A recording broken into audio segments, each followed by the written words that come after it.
का दोस्तों इस वक्त सबसे बड़ी खबर यह है कि वायरल गायक सरोजिनी कुमारी और ओम प्रकाश अकेला सार्वजनिक जन कल्याण संस्थान सामूहिक विवाह गीत में वह कार्यक्रम में गीत को गाए। तो चलिए खबर को जानने के लिए सबसे पहले आप चैनल पर नए हैं तो चैनल को सब्सक्राइब कर ले और लाइक भी कर ले और वीडियो अच्छा लगे तो कमेंट भी करें, अपनी भी राय भी दें। तो वायरल गर्ल सरोजिनी कुमारी जो विवाहिक गीत या पारंपरिक गीत को गाकर ही वायरल हुई हैं, तो जानने के लिए सबसे पहले वीडियो में बने रहें।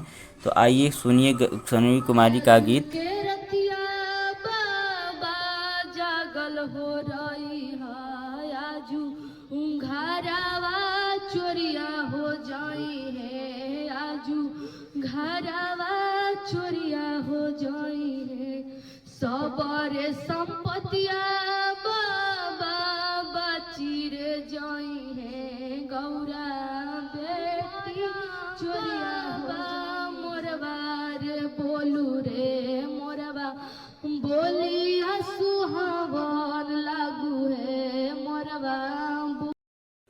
अगर आपको वीडियो अच्छा लगे तो चैनल पर नए हैं तो चैनल को सब्सक्राइब कर ले और लाइक भी कर ले। वायरल गर्ल सरोजिनी कुमारी को ज़्यादा से ज़्यादा सपोर्ट करें ताकि वह समाज में अच्छे से अच्छे गीत को गा सके और समाज को एक नया दिशा भी दे सके, ताकि सामाजिक गीत को बढ़ावा भी मिल सके और हमारे पुराने रीति रिवाज फिर से बने रहें।